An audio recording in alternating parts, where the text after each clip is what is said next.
أعوذ بالله من الشيطان الرجيم بسم الله الرحمن الرحيم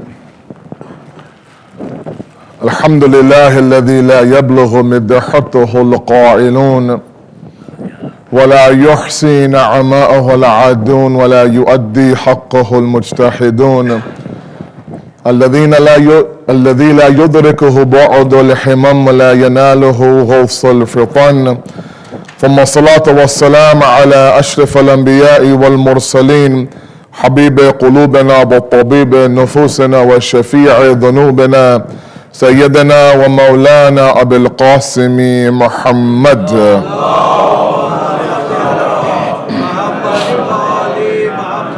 وآل بيته الطيبين الطاهرين المعصومين المظلومين لا سيما بقية الله في الأرضين صاحب العصر والزمان خليفة الرحمن إمام الإنس والجان ولعن الله وأعداهم أجمعين إلى يوم الدين. أما بعد فقد قال الله وقوله الحق بسم الله الرحمن الرحيم وما خلقت الجن والإنس إلا ليعبدون. صلوا على محمد وآل محمد.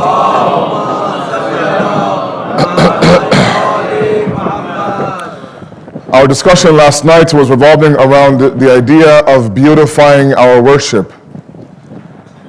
In light of the fact that these are the days of our fourth Imam, Imam Sajjada alayhi salatu wassalam.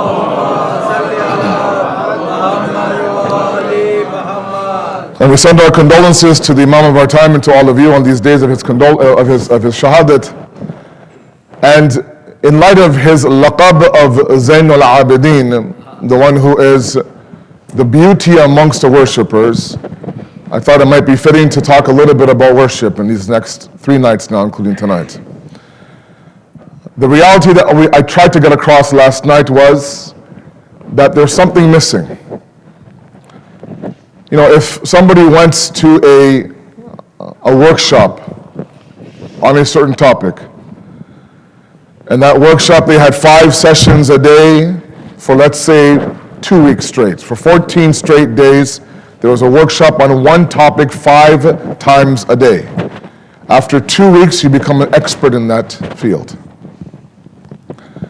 We've been praying, or I've been praying 5 times a day for X amount of years, and that expertise still has not quite sunk in yet.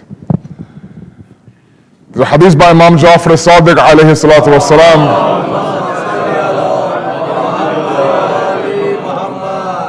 where someone asks him about the benefits of salat, for example. Not my topic, but it fits in today's discussion.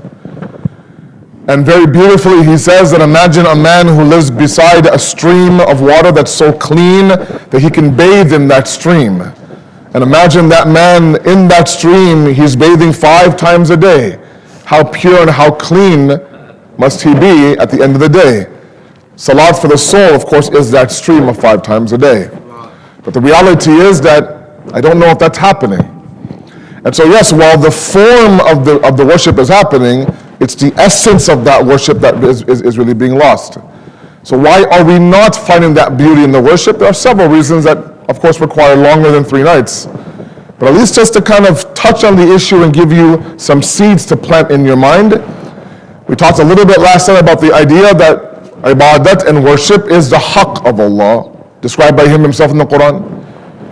That when he says the idea of ma qadra Allahu haqqa qadrihi, that you have not given me my haqq, that haqq of course is ibadat. The ayat I read for you in the khutbah every single day is that I have not created the jinn and the man except liya'budun, to worship me.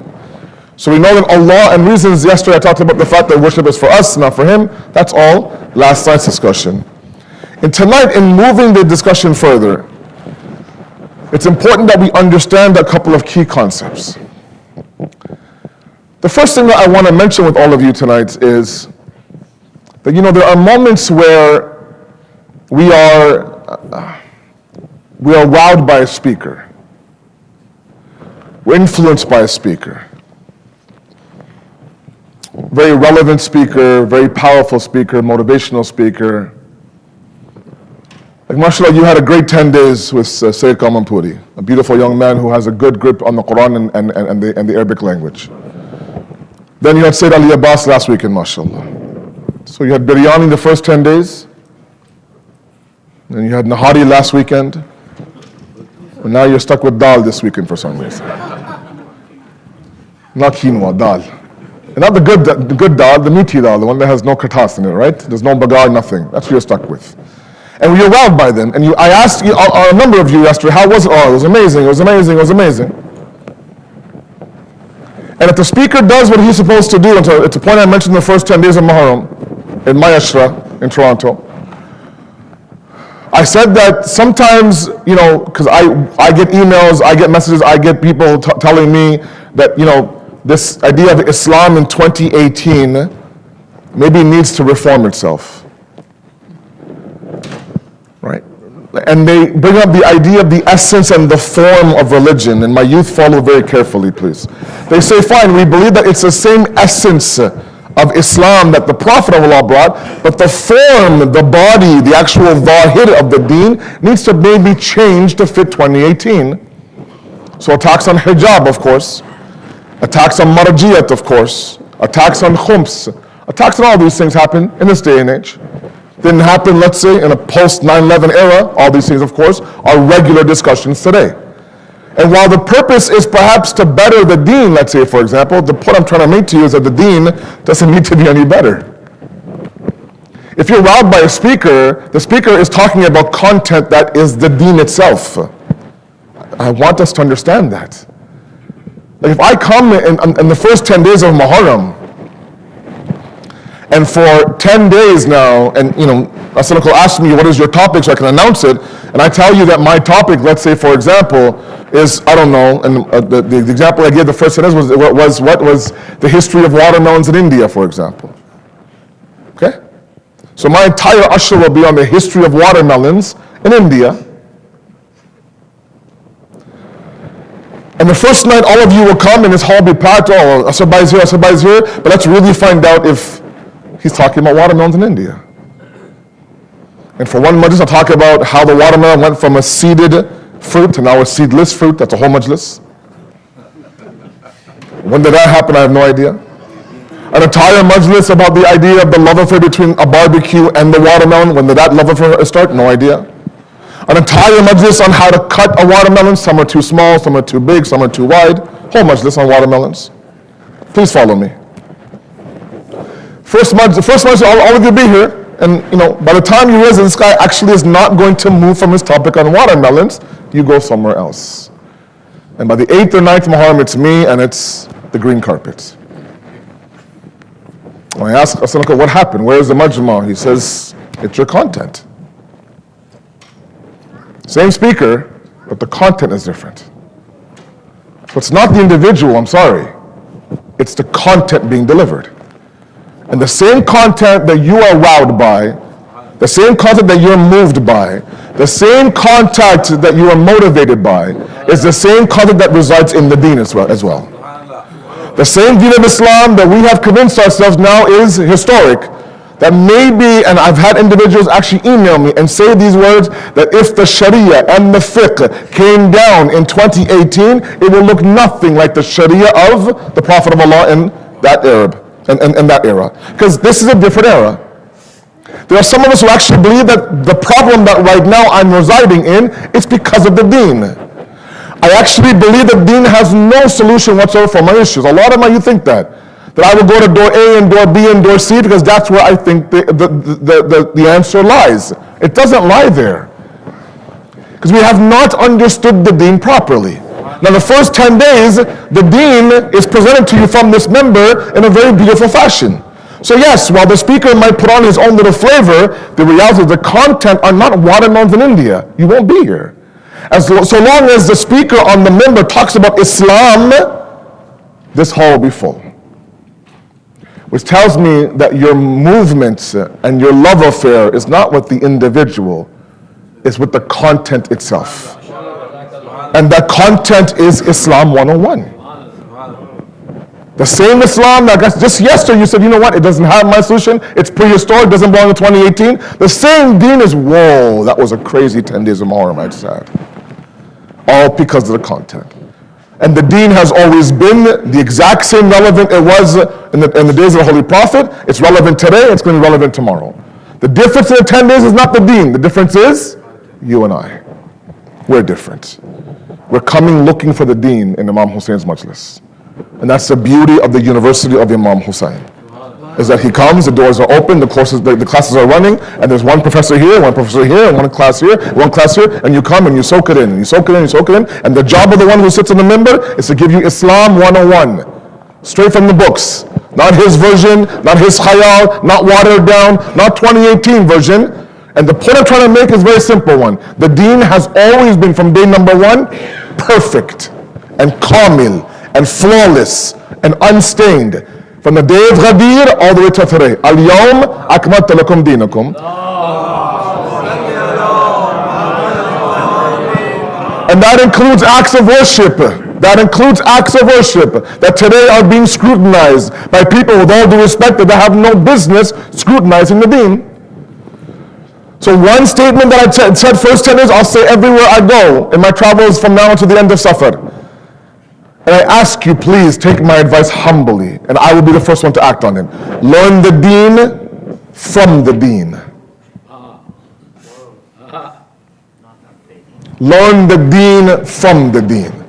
Don't learn the deen from the Baydeen. Don't learn about Allah from an atheist. Don't worry about proving matam to a Wahhabi.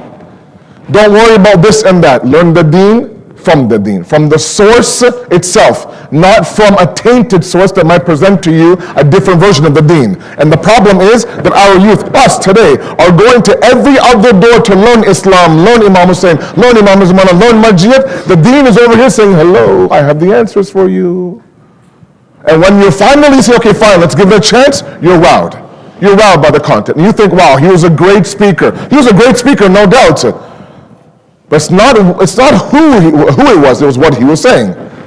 So please understand the idea that if presented to all of you properly, you're moved. Your base is shook by the deen. That's the power of the deen. It's the exact same deen as the Prophet of Allah's deen, but way back in Mecca.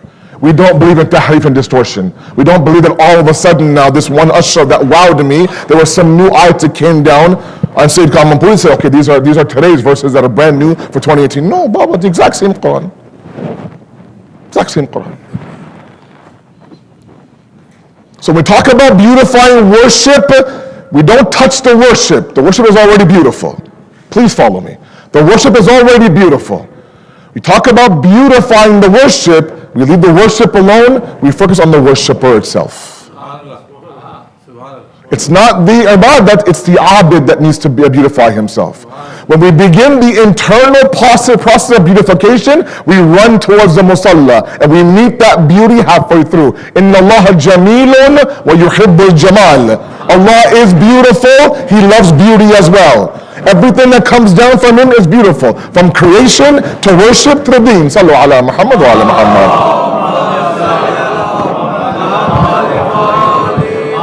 I'm getting tired of hearing it, I'm sorry. Tired of these individuals who take one philosophy class in university. And now 1400 years of deen is being scrutinized by a first year philosophy 101 individual takes a class. I'm sorry. It's getting tiresome. The deen has gone through too much. Our libraries have been burned, our books have been burned, our countries have been invaded, our ulama have been killed, our major scholars have been killed, all of them one by one, and the deen still stands very strong today.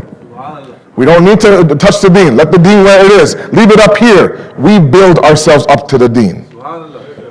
Don't be like those other deens, I'm sorry, and Adiyan, who water it down, filter it down, change the rung of it, make it fit 2018. It's like that puzzle piece that somehow just make it fit in 2018. And then when it does fit, say, say, no, the picture's way off. That should have been here, that should have been here. That's what happens when you touch God's plan. It's God's deen, leave it up to God to perfect it. We perfect ourselves to what? For the deen. We don't perfect the deen for ourselves. Sallu ala Muhammad wa ala Muhammad.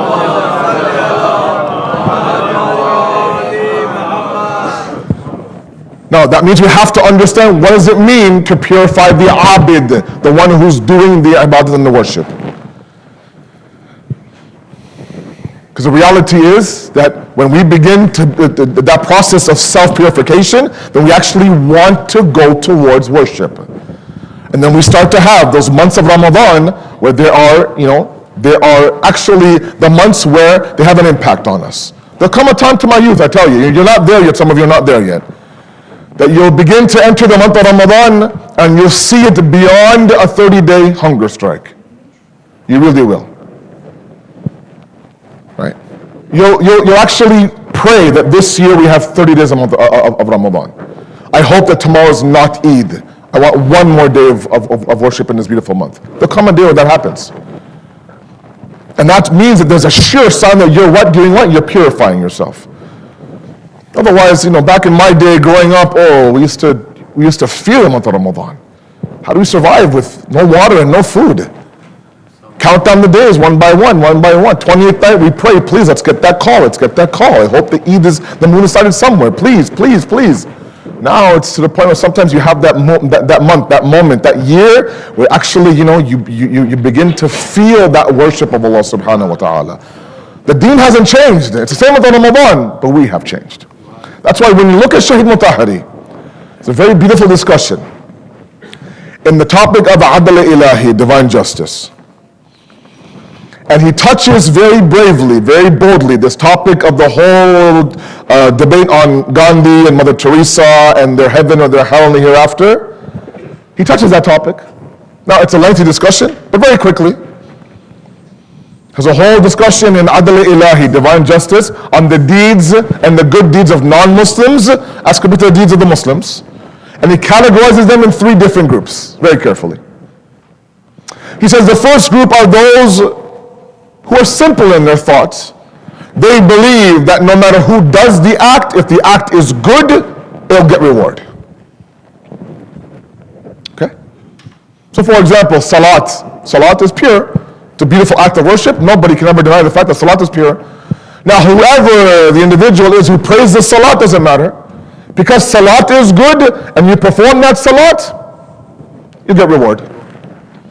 So the entire focus of this first group is on the fi'l, is on the actual act. Please follow very carefully. It's on the actual act. Zakat is khair, you'll get reward. Charity is good, you get reward. Fasting is great, Hajj, Khums, those are all good acts. And the essence of Hajj is beauty. If you perform it, you get that reward. It's all based on the fi'l, on the actual act itself. That's one group. The second group are those who say, no, it's not about the act, it's about the doer of the act. If that doer is that individual who has the right madhab and the right ideology and the right school of thought, so long as, he's a Shia of Ali, for example, doesn't matter what he does, what he doesn't do, he'll end up in heaven.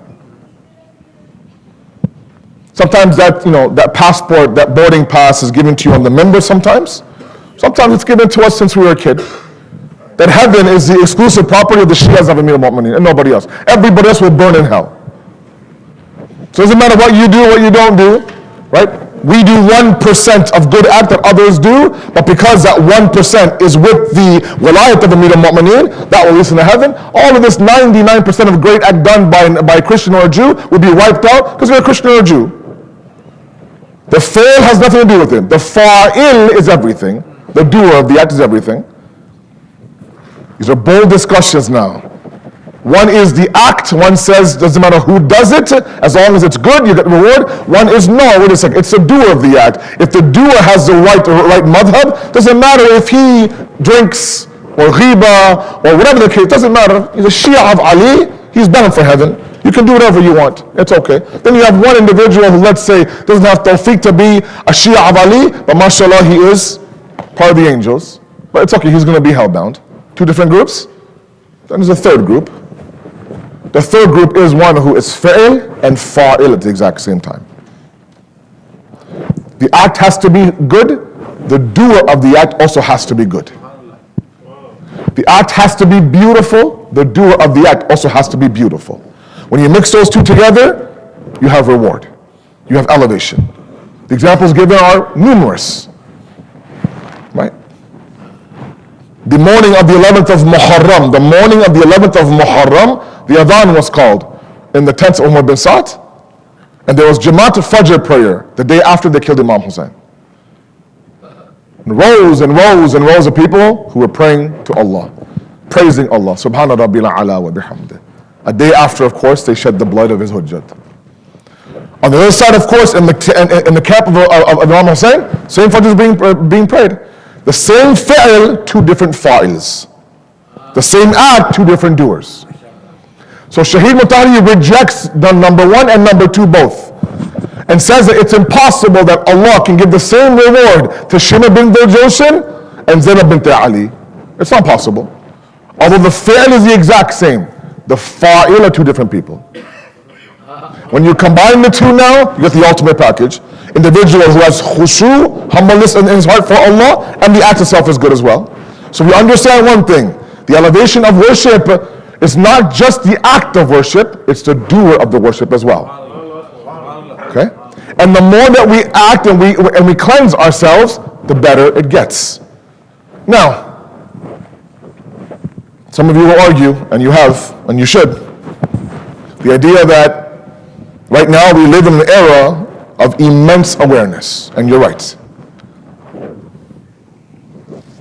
Sometimes, I really enjoy speaking to my elders and picking their brains and asking about their time in India and Pakistan growing up, and what was it like, what was the atmosphere there in the masjids and with the ulama and with the scholars. And they would tell me there was zero interaction between us and the scholar. Zero. Frowned upon, in fact. Our father would say, Khabardar, don't you dare ask him a question. Now it's like, go ask him a question. And the result of that is that an 18-year-old today knows far more than an 18-year-old did 20 years ago. That's a reality, no doubt.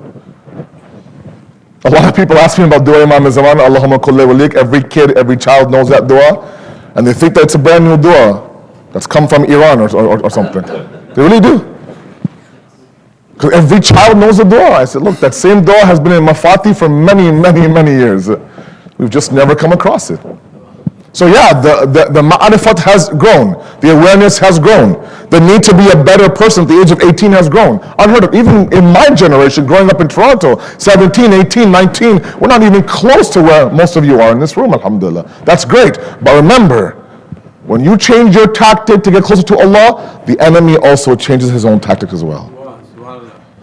Shaitan won't sit aloof and use 1978's tactics to try to lure 2018 kids. Be very, very careful.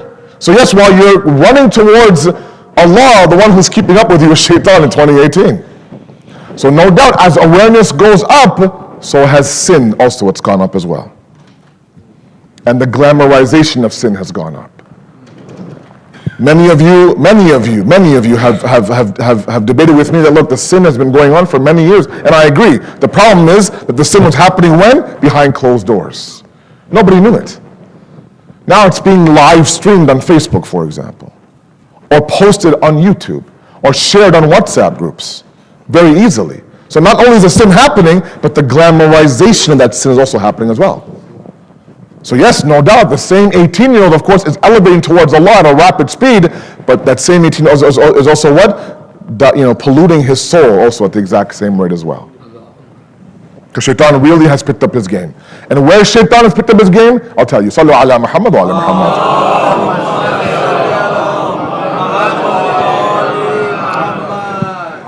I went to Hajj 2 years ago.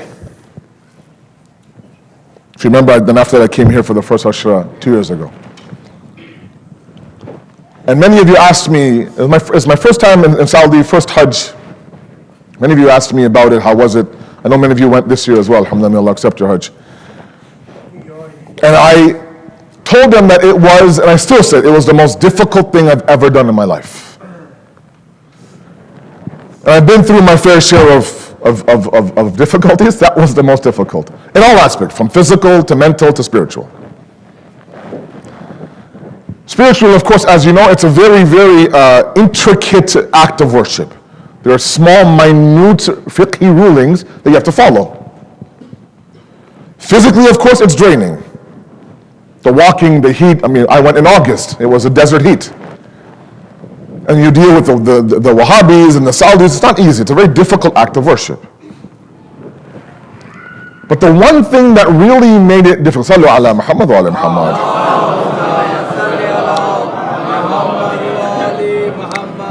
The one act, if I can kind of summarize, the one act that was the most difficult for me to accept, and I'm being very open with all of you, it's just us, right, and the live stream audience of hundreds, inshallah, is the fact that Hajj did one thing to me.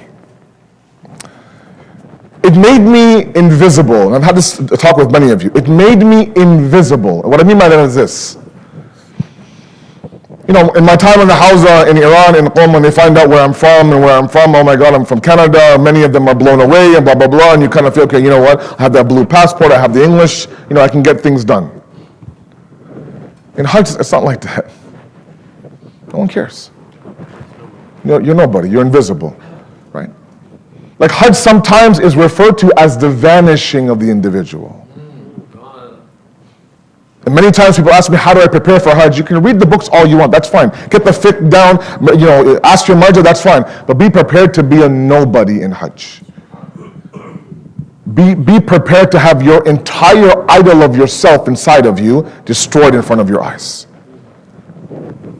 I was doing tawaf beside individuals that could have been beggars, that could have been less, you know, that could be homeless, I don't know. But if there's one thing I remember in my journey to Hajj, because really at that moment, whether you spoke English or you flashed your passport or whatever, it didn't matter.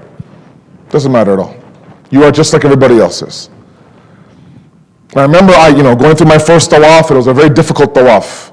As you know, those of you who have been to tawaf, it's not easy. And you're doing your best to focus on the Kaaba, focus to keep your left shoulder, everything. You know, you're getting bumped, you're getting bruised, and you're getting, taken away sometimes and lifted off your feet, everything. And then I remember in our Hajj seminar, someone had told me, it's a very beautiful piece of advice. He said, after you're done your tawaf, go up to the third floor of the Kaaba and look at that same tawaf from a rooftop view. Okay? You see this ocean of humanity in white moving around Allah subhanahu wa ta'ala. You were in that ocean 5 minutes ago. But you're just a drop in that ocean, right? You're nobody. But I remember my night in Muzdalifah. There comes a night where you spend in a place called Muzdalifah, open area, uncultivated land. If you've been there recently, you know that not only is it uncultivated, it's polluted. There's garbage on the ground. There's animal feces on the ground. And you're there for one purpose, to get your rocks for Jamarat, to throw on your stones. Okay. Now I want you to picture this, guys, for a moment now, okay? In my group, in my qafla, 250 of us from North America and from London. We all joined up there in Medina. In my group, I know there are individuals who are CEO of companies, who are professionals, who are millionaires even in my group. I'll never forget the image in Muzdalifah of a man that I know from my community who's very successful financially, is on his hands and knees in 2 pieces of a towel looking for rocks on the ground of garbage. And literally he would look up to, oh, that's too big, that's too small, that's too big. A small little cloth pouch, and you put it inside of his pouch. Okay? On the ground, moving garbage away. I found more rocks. Guys, there's more rocks here. I'm like, what's going on here? And when he's done, he would sit there inside of his towel and he would, in his ihram, and he would count his rocks. A multi-millionaire. Vanishing. You're zero in Hajj. Doesn't matter. And you're asked to spend the night there. So now you're asked to find a little crevice the size of your grave and lie there and spend the night there somehow. Get somehow to sunrise and move to Mina. And on one side you have Coke cans and you have chip bags. On one side, let's say you have animal feces. And you're sitting now in 2 pieces of a towel that's barely hanging on by 1 safety pin. And you're a multi-millionaire, let's say in North America. In fact, many say we would arrive on Saturday, I have a meeting on Monday morning. The same individual looking for rocks. And that, I'm going to say this very carefully, that's the essence of worship, not just for Hajj, for everything across the board. You have to vanish yourself when it comes to worship. The purpose of the idea of worshiping Allah, why do I have to do that? Why do I have to do that? The shaitan, the satanic thought is what? That why do I have to worship you, Allah, the way you want me to worship you? Let me do it the way I want to worship you. I have my own way to do it. Allah says, no, I'm asking you to worship me the way I want to be worshipped. It's my haqq we established yesterday. It's my right. And part of that is because I don't want you to get sucked into the dunya. So 5 times a day, remove yourself from the dunya, go in the musalla, put your head on the ground, on the dirt, subhana rabbil a'la wa bihamdi. Remind yourself that when it's compared to Allah, you're zero. You're nothing. Just so you don't get sucked into this dunya. Sometimes I asked my ustad once, why is it mustahab? It's mustahab, right? To have one mohr for your forehead and one for your nose. Now some take a mashallah, they have 6 or 7, but that's their mustahab, mashallah. Their cheeks have, why the nose? And the beautiful, simple answer he gave me is that sometimes the biggest avenue of disrespect for a person is to put his head in the ground and rub his nose in dirt, as they say. Allahu Akbar. That's a person is zaleel in their eyes. I rubbed your nose in dirt. Now what are we doing? We go in that little box there, we grab 2, one from my nose or one from my forehead, and we what? We voluntarily rub our own nose in dirt in front of Allah subhanahu wa ta'ala.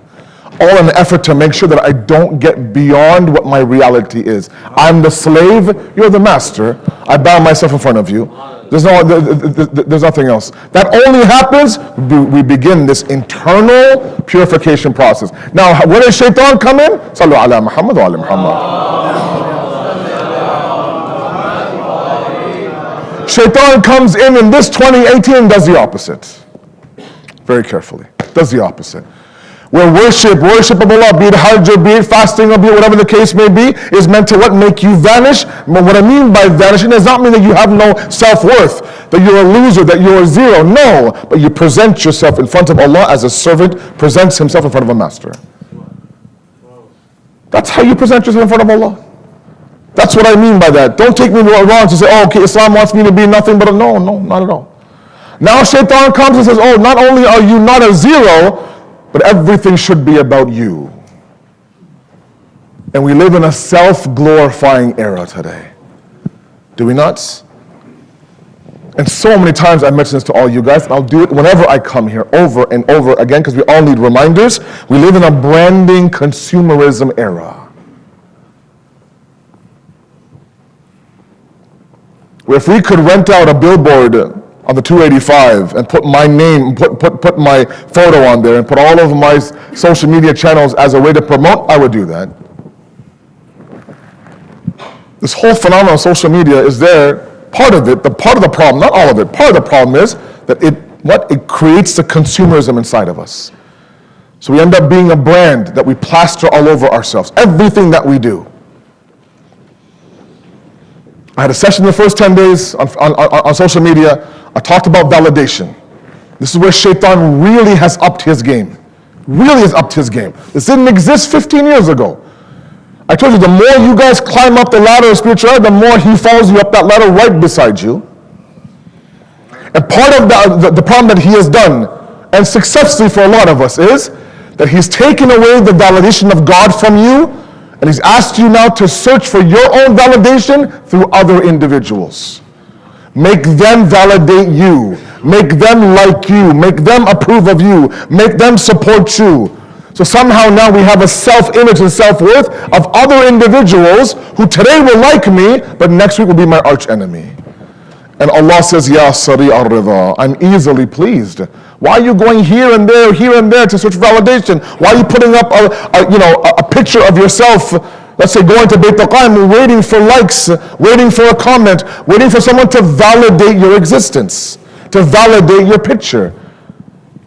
I mean, if we don't get comments on our picture, we actually start calling people out. Bro, you didn't comment on my picture, man. You've seen my lineup? It's sick. Like, can you comment on my picture, please? So to go on, oh yeah, you look good. And all of a sudden we feel, okay, I feel better. And that's the essence why we have so many mental health issues today. Anxiety and stress that our parents have no idea how to handle. They don't. Because back then, they didn't search validation. They came in this country, they worked at whatever job they could. Somebody asked their name, my name is Ali Rizvi. It's what? It's Ali. Ali? No. Ali.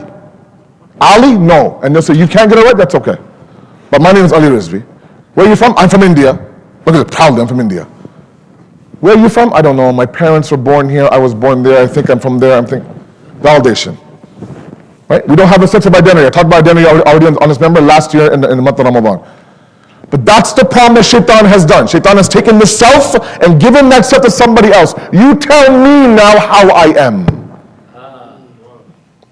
And that's the problem. That's the problem. That's the crux of the issue. And while Islam is saying, look, I want you to vanish and vanish and vanish and vanish yourself in the kingdom of Allah, Shaitan is saying, no, don't vanish. Elevate yourself. You are number one in this world. You are a brand. You are a consumer. You are this and that. Present yourself. Present yourself. You know, everything you do, plaster on social media. Every picture, plaster. Even if you are at an event that you shouldn't be at, take the selfie, put it on and say, I loved it at this, wherever I am. This is where we're at.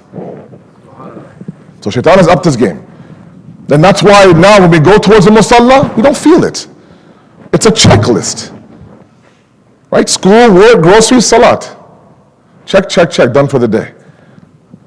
Man, Hajj Mu'min, she'll take you away from going out. No, nothing. None of that happens because we haven't killed the self yet. And we've replaced Allah with ourself inside of us. Because others are what? Doing what? Validating us. Allah says, I've already validated you already. Don't forget my ashra here 2 years ago. You probably have, but don't forget the idea of the rise and the fall of the human being. How Allah in the beginning was, وَلَقَدْ كَرَّمْنَا بَنِي آدَمَ. I've honored the human being. I've given him karam. I talked about ikram yesterday. The idea that I've given you dignity. You don't need to go and search validation on social media, guys. You don't need to. If you want to share a picture of you and your siblings, Bismillah, that's great. No problem. You want to share a picture of you and your boys, let's say, at some game or at BQ, Bismillah, I'm not against that. But in the heart of your hearts, don't hope and pray somebody says, oh, you look beautiful. Please don't do that. You don't need to do that. Your Creator has already validated you. Sallu ala Muhammad wa ala Muhammad.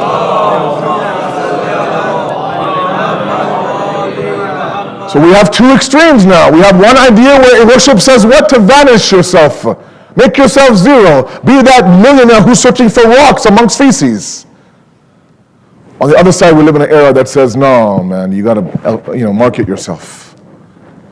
And now the deen is all about delayed and we're all about instant. And there's such a huge bridge now and a huge gap between the two. And that's why we don't quite have that beauty inside of our worship. Right? Look at what the Quran says. Surah Mu'mineen, the first two verses, very famous verses. بسم الله الرحمن قد أفلح المؤمنون الذين هم في صلاتهم خاشعون. Very carefully. He says that the mu'min is successful. It's a beautiful, aflaha is a beautiful word in Arabic. If you don't mind, I can spend a few moments on that. The idea of falah in Arabic, it actually was a farming term. Raghib Isfahani in his Kitab al-Lughat, Mufradat, the Mufrad of the Quran, in there he talks about the idea that aflaha comes from an actual farming tool. What's that farming tool? That farming tool is when the farmer does his digging and his seeding and his soiling, and then of course crops begin to harvest. And there comes a moment where now he chops off the harvest, the crops, puts them in a bag and goes to a market to sell it.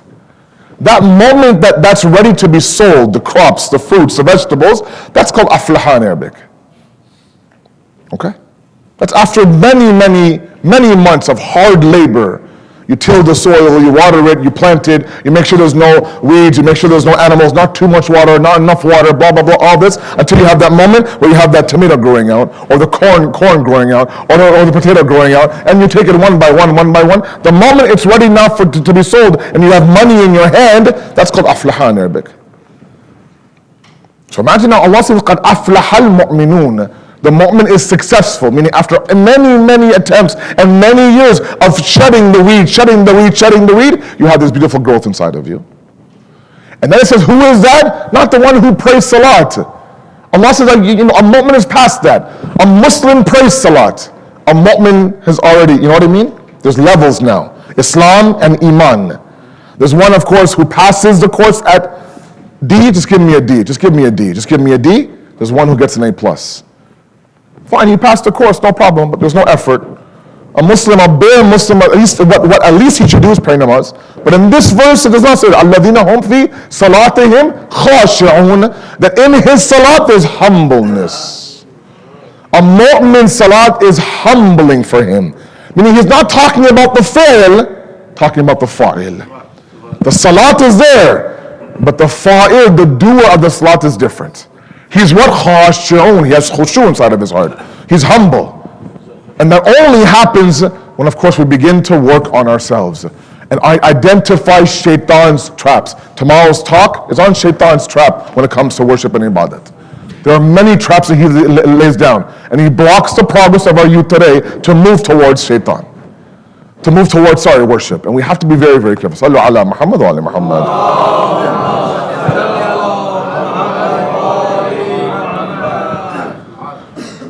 Because you look at the idea of Imam Sajjad, and a little bit of history if you don't mind. Sometimes, when you go through enough hardship and enough tragedy, you start to kind of question, why am I doing what I'm doing? I don't know if we understand, like these alqab of Imam Sajjad, like even the laqab of Sajjad or Zain al-Abidin are only given to him.